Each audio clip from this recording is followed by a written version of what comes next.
우리와 함께 하십니다.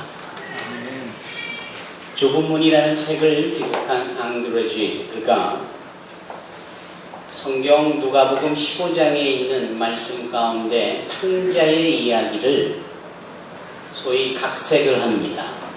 그리고는 작가로서의 자기의 상상을 동원하고 그렇게 새로운 형태의 탕자에 이야기된 책을 기록을 합니다. 그 책에 따르면 이 탕자의 고백이 나오는데 이 탕자가 이런 고백을 합니다. 아버지 집을 멀리 떠나 있으니 아버지가 너무나 그립다. 집을 멀리 떠나와 있으니 너무 모든 가족이 보고 싶다. 예전에는 몰랐는데 아버지를 가까이 두고 함께 있을 때는 몰랐는데 이렇게 떠나고 뵈니 너무나도 그리운 분이 아버지다. 이런 이야기를 하는 거예요. 물론 이런 표현은 성경에 없습니다. 앙드레 지드의 자신의 소설가로서의 영감으로 그 하나님의 말씀을 근거하여 자신의 생각을 더하는 거지요. 우리 모두가 이와 같은 내용에 공감하는 것은 우리가 타향살이를 하거나 또는 장기간 집을 떠나 있어야 될 때 유난히 집이 더 그립고 가족이 보고 싶고 부모님이 더더욱 사무치기 때문에 우리 또한 그러한 경험이 있고 그럴 수 있다라는 마음들이 있기 때문에 공감하는 겁니다. 1994년에 한국에서 아주 큰 선교대회가 열렸습니다. 이름이 지코웨이였어요. 많은 선교 리더들이 전 세계에서 한국으로 초대되어져 왔고 자신들의 선교 사역을 나누는 장이었습니다. 그럴 때 제키 플린저라는 영국 여성 선교사가 반에서 이런 고백을 합니다. 그는 영국 여성으로서 선교사로 홍콩에 파송되어져서 홍콩의 슬럼가에서 사역을 하는 분입니다. 그 슬럼가는 다름 아닌 마약 중독자들이 득식을 한 곳이고 매춘부들이 가득하고 술에 쩌든 알코올 중독자들이 늘 누워있고 휘젓고 오가는 곳이었습니다. 바로 그런 곳에서 사역하는 이 제키 플린저 선교사는 이런 고백을 합니다. 그러한 모습 속에서 그들이 하나님을 떠나 얼마나 죄악의 끝자락에 서 있는지를 나는 봅니다. 그런데 그들의 모습 속에서 정말 그들이 더더욱 간절히 필요한 것이 있다면 그것은 바로 하나님의 사랑이요 하나님의 은혜라라는 것입니다. 그래서 본인은 그들을 주님의 마음을 품고 안아주고 섬기고 그저 그네들에게 주님의 은혜의 통로가 되고자 할 뿐이라고 고백을 할 때 거기에 감동이 있는 겁니다. 거기에 감격의 눈물이 흘러지는 거예요. 저는 1992년 신학생 때부터 사역에 참여했습니다. 제 처음 사역지는 저 서울 고려도의 앞에 종암동입니다. 거기에 많은 외국인들이 소위 컴퓨터 자수와 같은 일을 하기 위하여서 3, 4, 5 때를 지어 모여지더니 점점 더 많아진 곳입니다. 그런데 이 외국인들이 그곳에 머물면서 자신들의 다른 문화와 정서와 영적으로 표현한다라면 옛사람의 구습으로 쩌든 행위들을 거침없이 행하는 겁니다. 그래서 자기 고향에 버젓이 가족이 있고 남편이 있는데도 아내된 자가 여기서 다른 남자와 동거를 합니다. 자기 고향에 아내와 자식들이 있건만 다른 여자와 이곳에 마치 아무 일도 없는 것처럼 동거를 하는 거예요. 부부처럼 보이는 그네들은 정식의 부부는 거의 없을 정도입니다. 그리고 누구나 할 것 없이 다 그런 생활을 하니까 누가 어쨌다는 둥 누가 잘못됐다는 둥 감히 말을 못하는 겁니다. 얼마나 술에 취하고 마리화나는 어디서 구했는지 틈만 나면 그와 같은 것들을 서로 나누어 피고 눈동자에 힘이 풀린 채 그렇게 술을 마셔대는 그들은 과연 죄의 끝자락에 서 있는 자들이 아니고 무엇이었겠습니까? 얼마나 교활하고 얍삽한지 그때 당시만 해도 휴대폰이 있으니 만무했고 고작 있어봤자 동네 마을 어귀에 서 있는 공중전화입니다. 동전을 넣는 거와 좀 세련된 것은 카드를 넣고 통화하는 공중전화 부스가 있었습니다. 이 약한 자들이 얼마나 꾀가 많은지 그걸 적당하게 조정을 하면 카드를 넣지 않고 동전을 넣지 않고도 몇 시간을 하루 종일을 무료로 국제전화를 할 수 있는 겁니다. 그래서 밤이면 이 자들이 나래비를 서요. 그 앞에서 몇 시간씩 자기 집에 공짜로 전화하는 겁니다. 뭐 늘 생각하는 것이 이런 식이죠. 그곳에서 사역을 하는 저희 교회의 이름이 은혜였습니다. 과연 그들에게 필요한 것이 있다면 은혜 말고 무엇이 있었겠습니까? 은혜를 나누고 은혜를 전하고 은혜의 반열에 함께 서고자 하는 이 부분. 그러니 그네들이 이슬비에 옷 젖듯이 변해져 갑니다.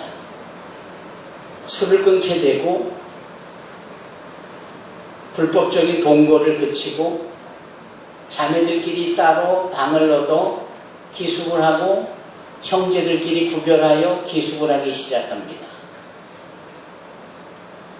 점심시간 1시간과 밤에 주어지는 약참시간 1시간을 과거에는 다르게 30분씩 줄여서 먹고 쉬고 나머지 30분은 예배당에 와서 기도를 하기 시작합니다. 변하기 시작해요.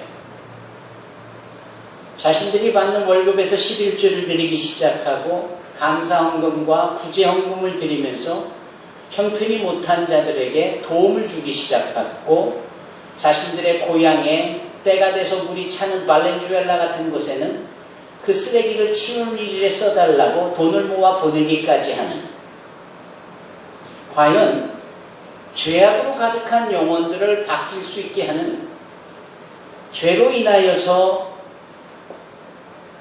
그 어둠의 끝자락에 서 있는 자들에게 필요한 것이 있다면 주님의 은혜가 아니고 무엇이 있겠습니까? 여기 오늘 본문 특별히 로마서 5장 20절에 사도 바울은 이런 고백을 합니다. 죄가 더한 곳에 은혜가 더욱 넘치더라. 다시요. 죄가 더한 곳에 은혜가 더욱 넘치더라. 죄가 죄를 낳습니다. 죄의 특징은 확산이고 죄의 특징은 전입니다. 죄가 잘 떠나가지를 않아요. 그래서 가인이 자신의 동생인 아벨을 죽였을 때 하나님께서 네 죄가 네 문 앞에 엎드려져 있다 이런 고백을 합니다. 그 죄가 떠나는 게 아닙니다. 근처에서 빙빙대고 맴돌고 틈만 나면 우리를 유혹하고 동일한 죄, 더 심각한 죄를 짓게 하려는 특징이 있다라는 거. 이거 그냥 두시겠습니까, 여러분? 근데 한편으로는 그 죄에 쉽게 빠져드는 거예요. 그 죄에 속았으면서도 또 속아요. 또 현혹되는 겁니다.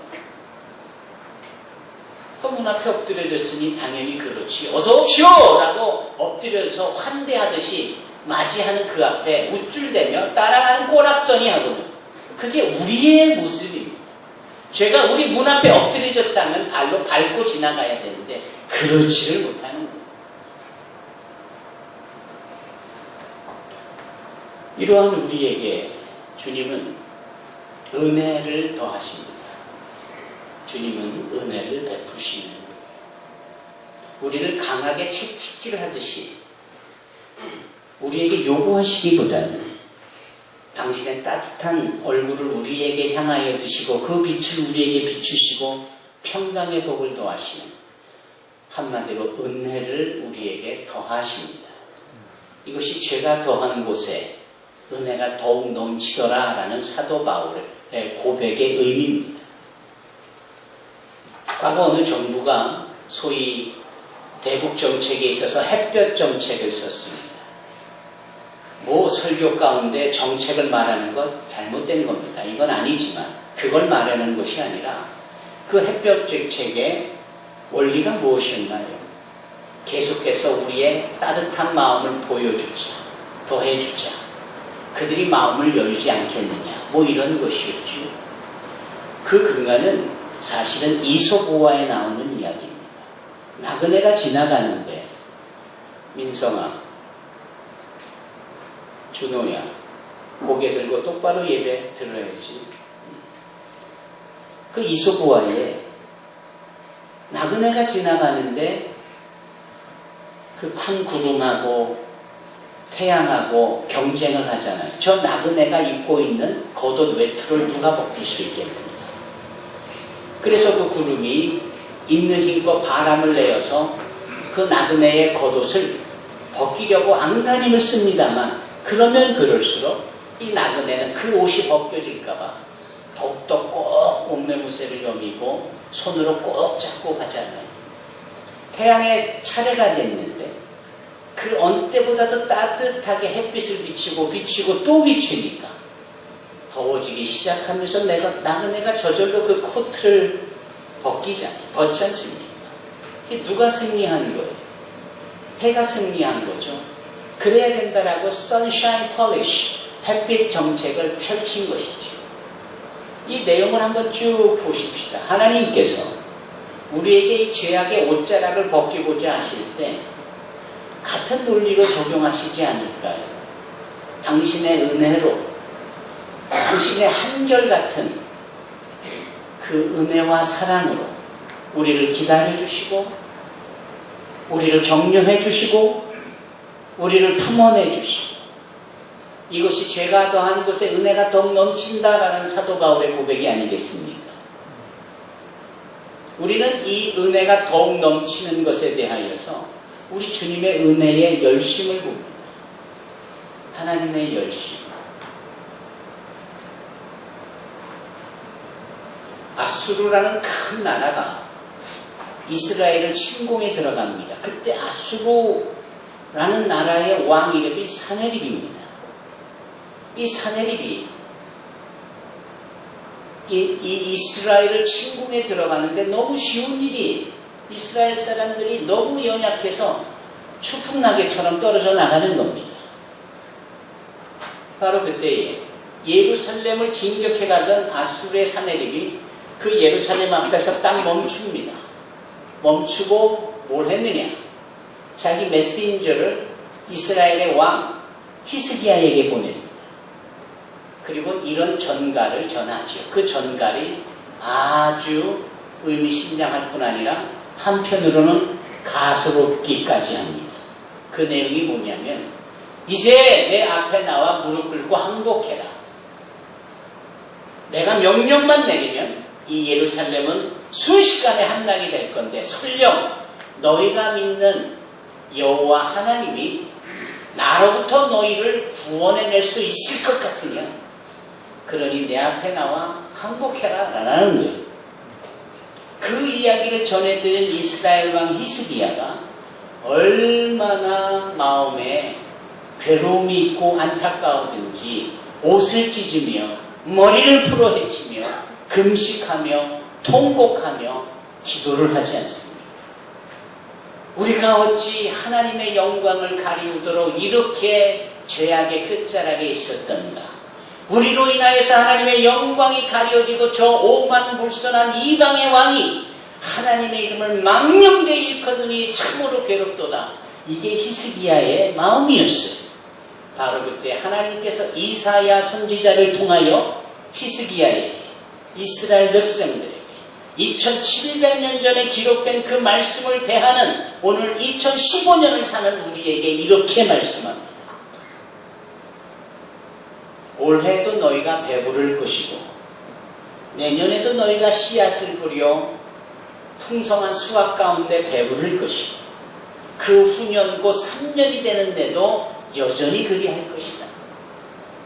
나 여호와의 열심히 이것을 이루리라. 이렇게 약속을 합니다.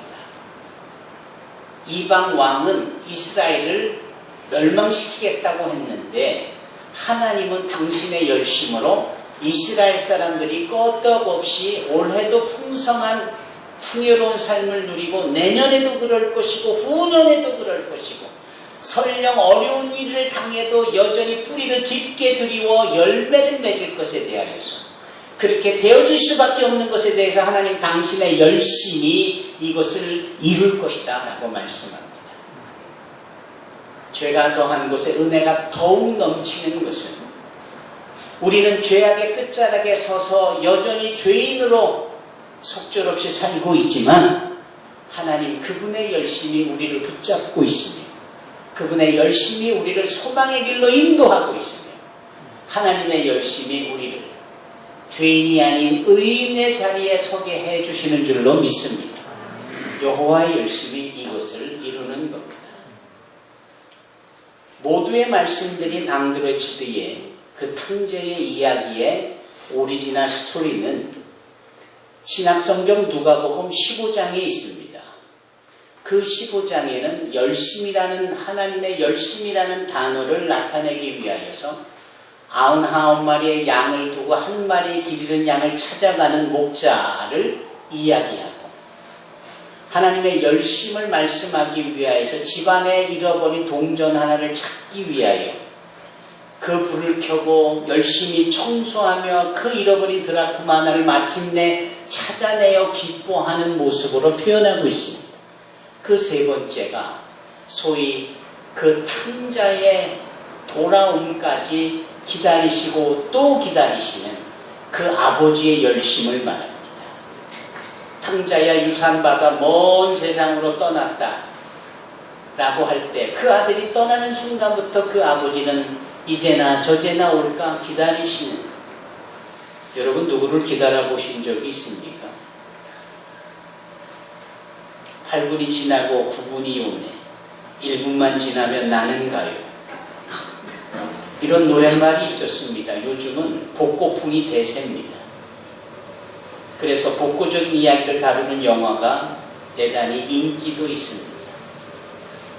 하나님의 말씀을 전하면서 가볍게 여러분을 웃기려는 이 농담 정도가 아니라 이 기다림을 여러분들에게 강조하기 위하여서 말씀드리는 것입니다. 오해하시지 마십시오. 기다림은 그렇게 어려운 겁니다. 10분도 못 기다리고 가겠다고 하는 게 우리라면 여기 누가복음 15장에 등장하는 아버지는 그 열심이 얼마나 대단하신지 아들이 떠나고 난부터 한결같이 그 아들을 기다리는 거예요. 그 사이에 아들은 먼 데 가서 재산을 다 탕진하고 신분과 인생이 곤두박질 쳐서 남의 돼지를 키우지 않으면 생존할 수 없는 상황까지 이르렀고 심지어는 돼지나 사료쯤으로 여기는 돼지 사료로 여기는 쥐염 열매를 먹어야 줄인 배를 채울 수 있을 만큼 얼마나 비참한 삶을 살고 있는지. 그런 그가 돌아옵니다. 돌아올 때 그의 몰골이 어땠을까요, 여러분?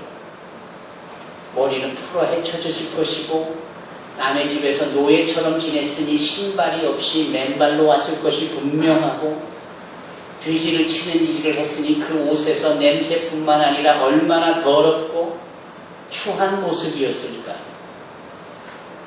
그런 아들이 터벅터벅 옵니다. 그런데 누가복음 15장의 말씀에 따르면 그렇게 아들을 한결같이 기다리시는 이 아버지의 열심이 어디까지 표현이 되느냐면 이렇게 표현이 됩니다. 아직 상거가 먼데. 여러분 따라해 보실까요? 아직 상거가 먼데. 아직 상거가 먼데. 상거가 무엇입니까? 상거는요, 든든한, 예를 들면 우리 정석현 집사님 같은 분이 있는 힘껏 돌을 하나 움켜쥐고 있는 힘껏 던져진 곳에서부터 휙 날아가서 떨어지는 그 거리를 상거라고 합니다. 요게 한 상거예요. 그러니 뭐 30-40m는 좋게 날아가겠죠. 그런데 성경의 말씀은 아직도 상거가 머니 3, 40m보다 훨씬 더 먼 곳이 거기에 아마 눈빛도 흐려졌을 이 아버지의 눈에 비치는 뭔가 점 하나가 꼬물꼬물 움직이면서 오는 것 같은데 단박에 그것이 당신의 아들임을 알아보는 겁니다. 분명 몰골이 말이 아니고 분명 머리도 길어져 푸해진 것이 내 아들과 같아 보이지는 않는데 덩치가 있잖아요. 또 걸음걸이가 있잖아요. 그렇게 어릴 때부터 지켜보았던 그 아들내미의 걸음걸이를 모르는 아비가 있을까요? 단박에 알아보는 겁니다. 이 아버지의 열심이 돌아오는 그 아들을 알아보는 겁니다.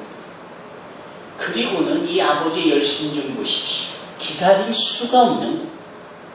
그래서 지금까지 기다려오던 그 장소에서 다른 박질을 쳐서 이 오고 있는 그 아들을 향하여 달려갑니다. 이 아들은 터벅터벅 오건만 이 아버지는 달려가는 거예요. 여러분, 이게 무엇입니까? 이게 아버지의 열심이 아닙니까? 당연히 이 아버지는 하나님을 예표하고 있습니다. 우리가 알고 우리가 그리고 있는 하나님은 어떤 분이세요? 위엄과 존귀함이 계신 거룩하신 하나님. 당신의 그 보좌에 세상을 발등상 삼고 앉아 계시어 그곳에서 호령하시고 말씀하실 때 바위가 터져나가고 잉태한 암 사슴이 낙태까지 되어질 만큼 쩌렁쩌렁한 말씀을 하시는 위엄의 하나님이 아니십니까? 그런 하나님이 달려가고 다른 박질하고 신발이 벗겨지는 등 아무 상관없이 온 혼신의 힘을 다하여 달려가는 이 하나님의 모습을 그려보십시오. 우리의 하나님이 그런 하나님이십니다. 우리의 하나님이 그런 열심의 하나님이십니다.